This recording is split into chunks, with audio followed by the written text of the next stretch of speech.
ना धरी, ध्यान रखना। सामने वाला कटाक्ष करेगा, आप रोक नहीं सकते उसे। तो जैसी कही कि पांडव कहाँ हैं आज, तब तक आवाज कर्ण के कान में पड़ गई है। और तब सोची कि आज का मालूम पत्ते मेरी महतारी आ गई है, मेरी मैया आई है। तो जो कर्ण निकल के आए तो हाथ जोड़ के प्रणाम किया है, मैया आज अकेली और रात में, आज यहां तक आई क्यों? पांचों पांडव कहाँ हैं? आज तुम्हें आने में उन्होंने रोका नहीं कि रात में इस तरह से आई हो? तो महतारी ने आज दोनों ठोक पकड़ लिए, गोद भरा दी बेटाओं की खातिर।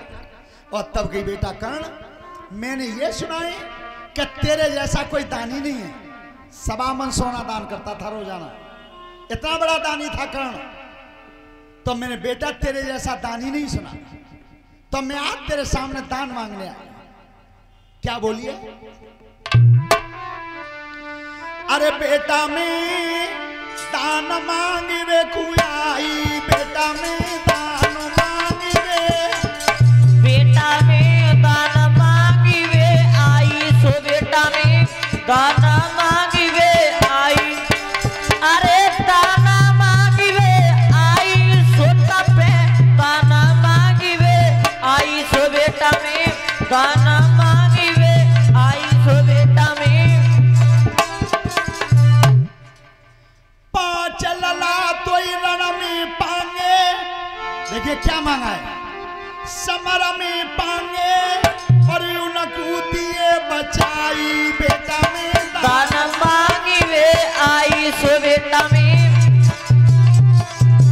अरे पांच लला तो रण में पांगे, समर में पांगे उनको दिए बचाई, बेटा में दान मांगी वे आई, सो बेटा में। बेटा कल की लड़ाई में मेरे 5 बेटा मिलेंगे, तो बस इतना मांगने आई हूं कि उन्हें मारना मत। कर्ण हंसी गए और रो गए, आंखों में आंसू है। और तब हंस के कही, मैया इतनी चतुर मां, अरे कुंती जैसी चालाक, और आज गिनती कैसे भूल गई? मैया तू तो गिनती में ही चक्कर डाल गई। क्या कही तेने 5? मैया भूल गई। क्यों? अरे मांगत मांगत मांग गहियो, मांग गहियो पर मांग न मैया पाई, बेटा में दान मांगी वे आई, सो बेटा में। अरे मांगता मांगता मांगी गईयो पर मांगी न मैया पाई, बेटा में दान मांगी वे आई, सो बेटा में। या सुन, मांग तो गई पर तू मांगने में भूल गई। अच्छा मैया क्या कही कि 5 बेटा मांग रही हूं? तो अब नहीं मेरी सुनोई, ये 5 की गिनती तेरे मुंह से निकली कैसे? क्यों? अरे बात छठ में आका भूल गई है, अरे भूल गई अताई नदिया में धर आई, बेटा में दान मांगी वे आई, सो बेटा में। अरे पाछट में का भूल गई है, भूल गई है नदिया में धर आई, बेटा में दाना मांगी वे आई, सो बेटा में। भैया तुमने 5 मांगे, बस छठ में की याद नहीं रही था, नदिया में भाई। पर मैया अब दोबारा कहना मत, तेने गिनती कहवे में भूल तेने की है, तेने 5 मांगे, मैंने तो 5 ही दे। जा, निराश नहीं लौटाऊंगा, पर तो 5 दे कैसे? नहीं बात तो सुन, 5 ही दूंगा। और तुझे एक बात ध्यान कर लेना कुंती महतारी, अब तेरे 5 ही रहेंगे, ये कर्ण का वचन है। पर रहेंगे कैसे? के अर्जुन मोकू मारे, के मार के बाई गिराऊंगा, और पारथ मरी जाई हाथन ते, तो भैयन में मिल जाऊंगा। मैया बात मान ले साच, अरे इन दोनों में दिए कुबचे गो, तेरे रंग 5 के पहुंचाए, तेरे रंग 5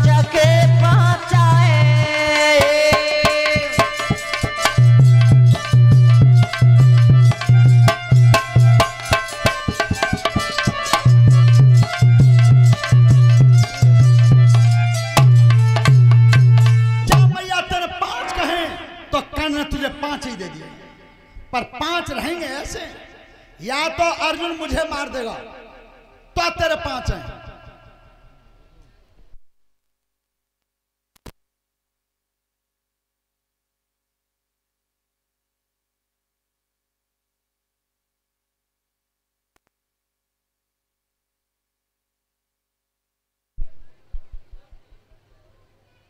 हेलो, और अगर उसने मुझे मार दिया तो 5 हैं, और मेरे हाथ से अर्जुन मरता है तो उसी समय मैं अपने वचन को तोड़ दूंगा, चारों भैयाओं में जाकर शामिल हो जाऊंगा, तब भी तेरे 5 हैं। ध्यान रखना, कर्ण और अर्जुन का संग्राम हुआ है। कर्ण और अर्जुन का संग्राम जिस समय हुआ था, एक ही महतारी के लाल थे दोनों। अब विचार करना, घातक युद्ध हो रहा हो और दोनों महतारी के लाल अगर खेत में लड़ रहे हो, मैया की हालत क्या होगी, क्या हालत होगी। लेकिन सुनो, अर्जुन भी जानते थे कि कन्हैया कौन है, और वो कर्ण भी जानता था कि कन्हैया कौन है। कन्हैया की कीमत को दोनों ही जानते थे। पर बेटा एक बात ध्यान से सुनियो कि बाजार में अगर कोई चीज वास्तविक 100 रुपए की मिलती है और तुम्हें कोई दे दे 50 रुपया में, तो लाना मत, बिल्कुल मत लाना। खतरा हो सकता है, पर कत कहाँ है आजकल। लेकिन नए वाला क्या कहते हैं, देखिए बाजार में मोबाइल 20,000 रुपया आ रहा हो, मैं 5,000 में ले आओ, खुश हो जाते हैं। लेकिन अंतर कितना पड़ता है।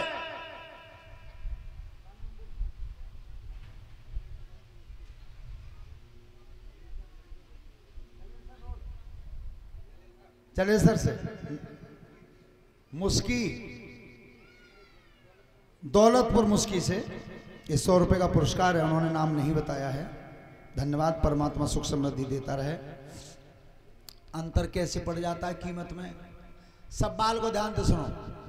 एक बार जनवरी के महीना में माह में जो सत्येंद्र और जगन्नाथ दो गए, ठंड में जा रहे, माने के पुरुषों को भैया ठंड लग रही है, चाय पी लें, कि पी लो। सो जगन्नाथ ने की भैया चाय बाय थी कि चाय बनाइए। अब चाय बाय ने कही कि बाबूजी 15 बाई बनाऊंगा, 10 बाई के 5 बाई। सत्येंद्र ने की जी पागल बना रहे हो, 5 बाई के 15 ले लियो, और तू 5 बाई बना दे।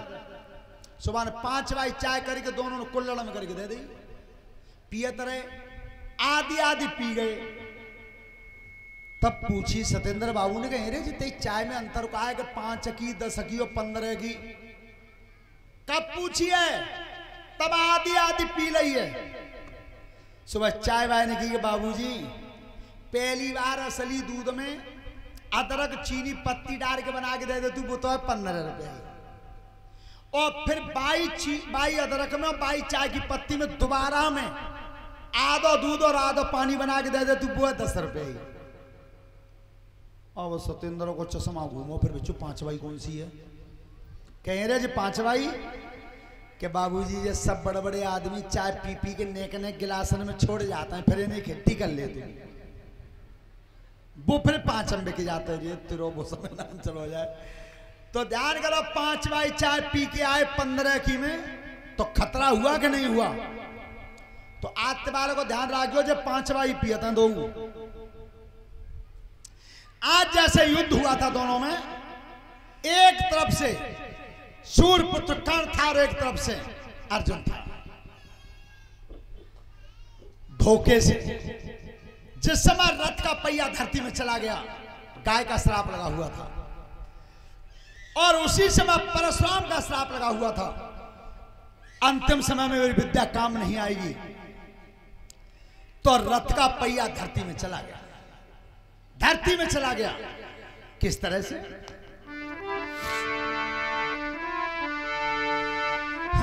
अरे जाई सापू लगाई गई पंचो गैया,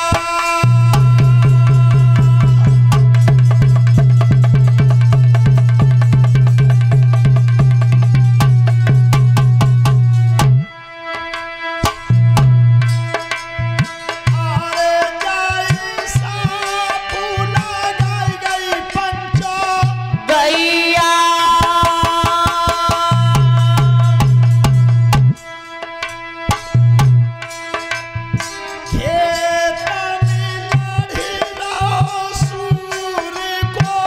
छैया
और जब वो रथ को खींच रहा था उसी समय भगवान ने इशारा कर दिया। कर्ण जैसे वीर का वध हुआ। ये युद्ध 18 दिन चला, 18 दिन, और 18 दिन बाद रणभूमि को छोड़कर दुर्योधन भाग गए। इतना रक्तपात हुआ था, एक खून की नदी बन गई थी। दुर्योधन उसमें निकल के चलाए तो वो धारा थोड़ी तक आ गई थी। अब मन में विचार किया कि आगे जाऊंगा तो डूब के मर जाऊंगा और पीछे जाऊंगा तो पांडव मार देंगे। ध्यान रखना, एक लाश बह के आई है और उस लाश के ऊपर जब गदा का वजन रखा है, लाश डूब गई। दूसरा मुर्दा फिर आया और फिर वजन रखा, वो भी लाश डूब गई। श्रोता बंधुओं, जब तीसरी बार मुर्दा आ रहा था, ध्यान रखना, बड़े बूढ़ में कहावत है कि जो डूबत हुआ वो घास हुआ पकड़ता है, डूबता है। और जिस समय तीसरी लाश आई है, दुर्योधन करते क्या थे, रात में अंधेरा हो रहा था। कैसे?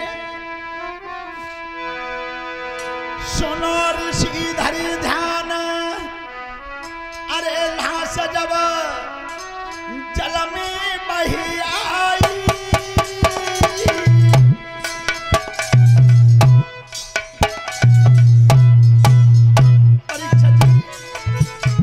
जल और रक्त बिल्कुल शामिल हो गया था।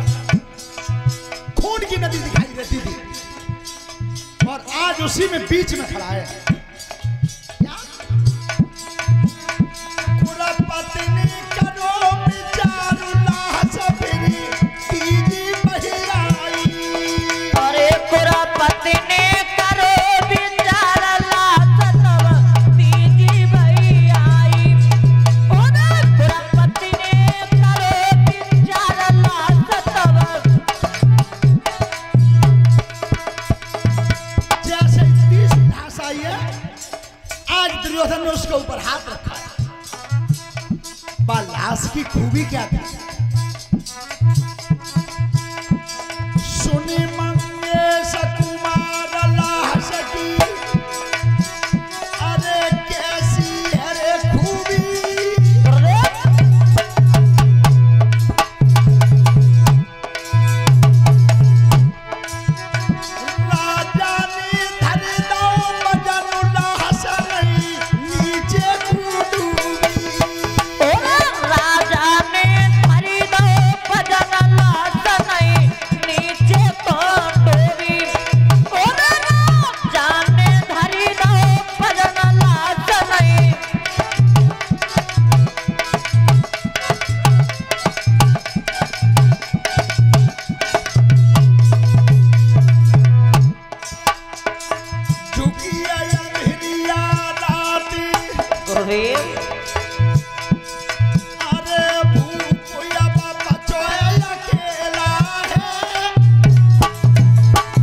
आखिरी कौन मरा है जिसने मर के भी आज नदी को पार कर दिया। आज पलट के चेहरा को देखा, खून में सन्ना, पहचान नहीं गई। तो जैसे ही महाराज ने आज पीताम्बर से चेहरा पहुंचा है,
उतार के लाई थी।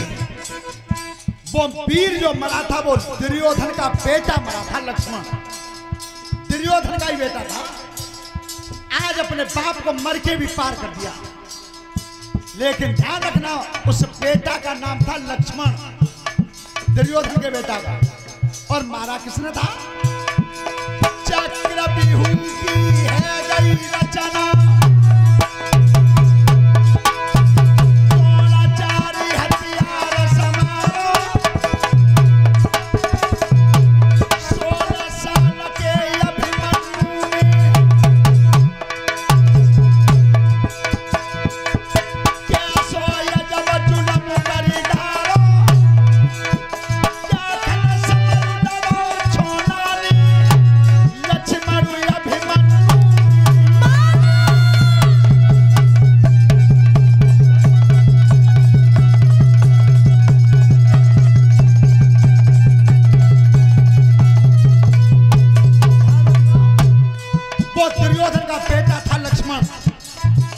लक्ष्मण को रणभूमि में अभिमन्यु ने मारा था, अभिमन्यु ने।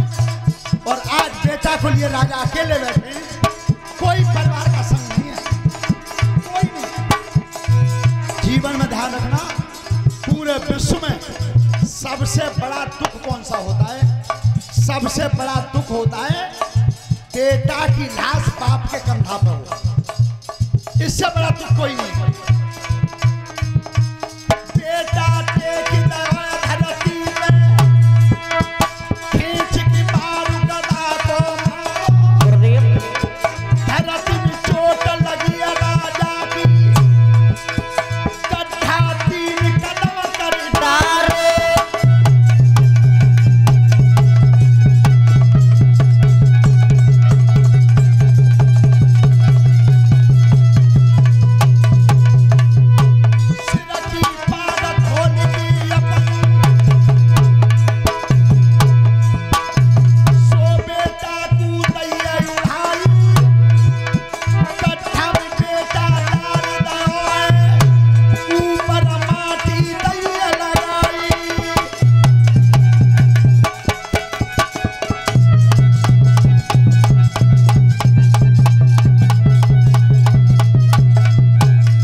से कहा भानुवती और बाणवती से, क्या मुझे प्यास लग रही है, एक लोटा पानी दे दो। तब कही महाराज जब परिवार संग ले गए वो कुनवा कहाँ है? मारा नहीं, वो सब मारा गया, कोई नहीं बचा। तो फिर मेरा बेटा लक्ष्मण कहाँ है? मारा नहीं, लक्ष्मण युद्ध में मारा गया। लेकिन आज मेरे बेटा ने मुझे धन्य कर दिया कि मर के भी बाप को पार लगा दिया। तो प्राण बचा लो, पांडव मार देंगे। महाराज आज हमारे पास आए हो, हमन तो ज्यादा द्रौपदी को चीर खिंचो उतना समझ आए, पर तुमने मानी। महाराज अब हम रक्षा नहीं कर सकते। तो पिता के पास पहुंचाए और पिता ने कहा, अरे दुष्ट, जिनका कोई दोष नहीं था, वे तो सब मरवा दे, और तू सबसे बड़ा दोषी था, तू जिंदा बैठा है? बिल्कुल नहीं। अब हमारे दुर्योधन मैंने तो कुनबा 22 दिन मरो मान लो, तादना द्रौपदी की साड़ी खींची। अब सब तरफ से जब आशा टूट जाती है तब याद आती है महतारी की, मैया की, और तब कही मैया मुझे पांडव मार देंगे, अब बचा दो। तो महतारी ने की बेटा दुर्योधन, अरे जिस दिन से तेरे पिता के संग मैंने विवाह किया आज तक मैंने दुनिया नहीं देखी, पर आज तू नग्न होकर के स्नान करके आना, मैं पट्टी खोल के तेरे शरीर को देखना चाहती हूँ, पूरा शरीर वज्र का हो जाएगा, फिर तेरा मारने वाला कोई नहीं है। तो आज दुर्योधन स्नान करके आ रहा नदी से, और इतने भगवान कन्हैया याद कर रहे हैं पांडवों के संग कि अगर दुर्योधन वज्र को हैगो तो जि पापी मरे ना, और जि मरे ना तो तक पांडवन राज। देखिए आज क्या कह देते हैं, बहुत लोग कहते हैं कि कृष्ण और राम ये भगवान नहीं थे, महापुरुष थे, जाके तर्क करवे भाई बहुत हैं। अच्छा चलो मान ले, तैयारी मान लेते हैं, पर उनने जो करो था करके दिखाओ। कौन सो? लंका के लिए 400 कोस लंबा पुल बांधा श्री राम ने 5 दिन में, 5 दिन में, और पूरे विश्व के इंजीनियर लगा दियो 5 साल में ही बना दें। और कन्हैया एक रूप से पांडवों के संग में, और 22 शरीर आज दुर्योधन के सामने। बताओ ऐसो है जावे जगन्नाथ भैया, क्या तुम जा शरीर वे न्यू बैठे हो कथा में, और जाई शरीर ससुराल में बूढ़ो खा रहे हो? अब ऐसा नहीं होगा। लेकिन ये हुआ उस दिन, पांडवों के संग है और इधर दुर्योधन के सामने, और तब कह रहे हैं महाराज जाते रहते हैं, कहां जा रहे हो? लेकिन दुर्योधन झूठ नहीं बोला, झूठ नहीं बोला, अब भी झूठ नहीं बोला। क्या कह दिया, मेरी महतारी पट्टी खोल के देख लेगी तो मेरा शरीर वज्र का हो जाएगा, खूब मालूम है कि जो कन्हैया पांडवन के, लेकिन फिर भी झूठ तो नहीं बोला, सत्य कह दिया बिल्कुल। पर आज कहां है सो? आज तो सबसे बढ़िया झूठ बोलवे की एक मशीन और चली गई है, मोबाइल फोन। उन्हें तुम अजमा लो, का ऊपर रिश्तेदार है, तुम मथुरा से बोलियो, और वो मथुरा से निकल न पावे, और तुम फोन करोगे जल्दी आओ ना, कहाँ गए? तो का बतावे हो, सादा बादा लेकर आए, चिंता मत करो आए गए बस, और निकले ना मथुरा उधर, तो बिना वजह झूठ बोल रहे हैं।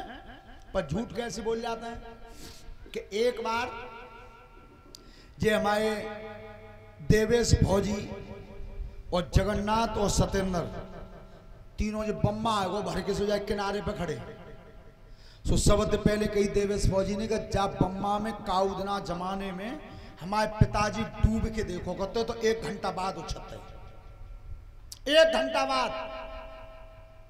जगन्नाथ ने की कितनी देर? के 1 घंटा, के बस से के तो के हमारे डोका 3 घंटा बाद उछलते। सत्येंद्र ने की झूठ तो दोनों ही बोल रहे हैं, 1 घंटा 3 घंटा, कोई पानी में रह जाओ भीतर। सो सत्येंद्र उठा दे बेगम, मैं ही चौक पीछे रह जाऊं। सो ने की हाँ है फौजी कितनी देर तय डोकर के 1 घंटा, ओके जगन्नाथ क्या है 3 घंटा, क्या फिर मैं बताऊं के बताओ क्या हमारे तो डोकर जादन से डूबे, अब तो ना रही गुंजाइश ऊंचा ही ना है, तो झूठू बोले तो फिर ढंग को ही बोले हैं। श्रोता बंधु आज जिस समय भगवान कह रहे हैं